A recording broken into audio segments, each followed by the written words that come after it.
Sunitha Williams స్ఫూర్తితో ఇకపై అనేక మంది మహిళలు అంతరిక్షంలోకి అడుగు పెడతారని ఏపీకి చెందిన వ్యోమగామి జాహ్నవి అన్నారు. ఆమె సురక్షితంగా భూమికి చేరుకోవడం పట్ల జాహ్నవి హర్షం వ్యక్తం చేశారు. ఈ సందర్భంగా ఆమె మాట్లాడుతూ 9 రోజులు అనుకుని వెళ్ళి 9 నెలల పాటు అంతరిక్షంలో చిక్కుకుపోయిన ఆ సమయాన్ని సద్వినియోగం చేసుకుని 150 వరకు ప్రయోగాలు పూర్తి చేశానని జాహ్నవి తెలిపారు.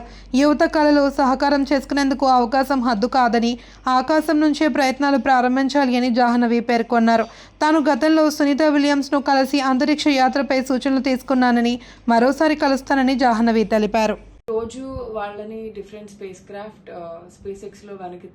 ఎక్స్ క్రూ డ్రాగన్ లో వెనక్కి తీసుకురావడం జరిగింది. వాళ్ళు వెళ్ళడానికి మెయిన్ రీజన్ స్టార్ లైనర్ అనే బోయింగ్ స్పేస్ క్రాఫ్ట్ ని టెస్టింగ్ అండ్ దాని డాకింగ్ అండ్ అన్డాకింగ్ సిస్టమ్ తెలుసుకోవడానికి, దాన్ని రీసెర్చ్ చేయడానికి వెళ్ళారు.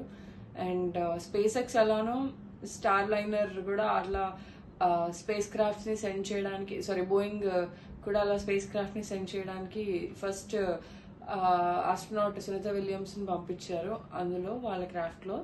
But due to some technical issue helium leakage వల్ల వాళ్ళు రావడం డిలే అయింది. కానీ అనుకున్న దానికన్నా 9 months వాళ్ళు ఎక్స్ట్రా ఉండడం వాళ్ళకి అది అదృష్టం అని చెప్పొచ్చు. ఎవ్రీవన్ సేయింగ్ అది భయపడ్డారు అది అని చెప్పి, but reality is it's an helping period for them. అంటే 9 months లో వాళ్ళు వేరియస్ ఆస్పెక్ట్స్ మీద రీసెర్చ్ చేయడం జరిగింది. 150 డిఫరెంట్ ఎక్స్పెరిమెంట్స్. అంటే యూ కెన్ ఇమాజిన్ వాళ్ళు